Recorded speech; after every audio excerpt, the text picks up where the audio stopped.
Since its inception, the visual grammar of film has adapted to the machinery used to record the world. Physical constraints dictated the medium's early development. The mechanical weight and hand crank operation of this 1896 kinematograph determined what was possible to capture on screen. Pioneers like the Lumiere brothers developed the cameras, but they also trained the first audiences to interpret moving images within those mechanical limits.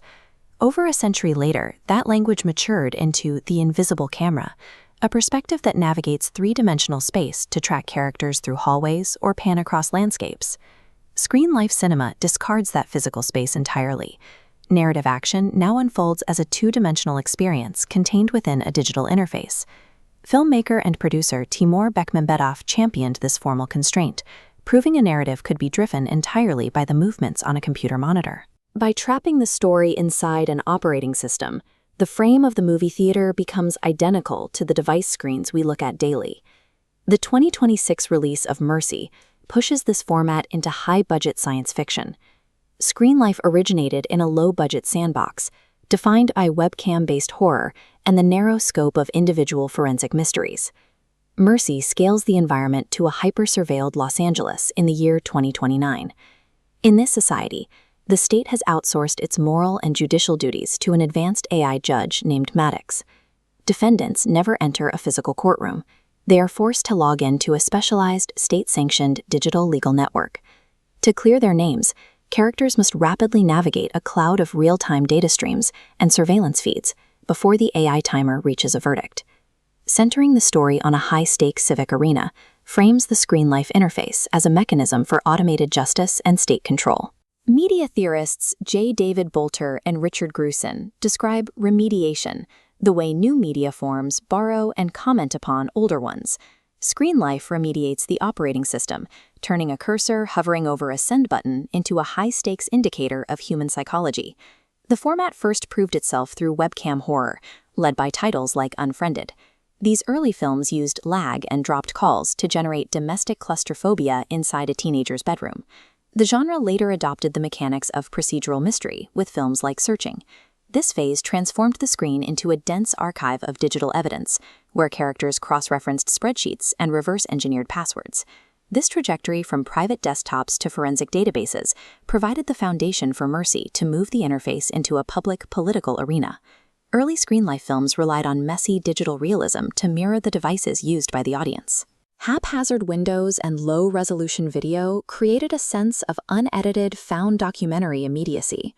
Mercy abandons this messy look.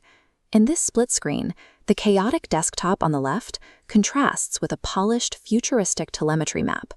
Notice the movement. Instead of a clumsy cursor, this interface uses fluid motion to sweep through complex data streams. Within this environment, the film utilizes high-definition video feeds captured of recognizable consumer surveillance brands like Amazon Ring. While these devices ground the 2029 setting in our current reality, their integration creates a tension between criticizing surveillance and functioning as a corporate showcase. By prioritizing sleek sci-fi spectacle over messy realism, Mercy risks losing the vulnerable authenticity that made its predecessors so gripping. Traditional film logic assumes a passive observer, but Screenlife requires the active, scanning behavior of a modern internet user. Mercy weaponizes this attention-splitting screen culture to drive its narrative tension. The viewer is forced into the role of a digital investigator, constantly shifting their focus between multiple data zones to follow the plot. This requires processing live video feeds, map coordinates, and system alerts simultaneously. High-stakes pacing is driven by a countdown timer, forcing the audience to keep up with the data flow or miss key evidence.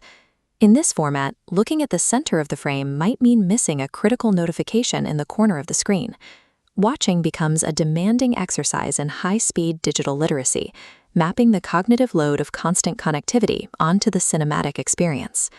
Beyond the aesthetic, the film offers a critique of our growing reliance on algorithms to manage human behavior.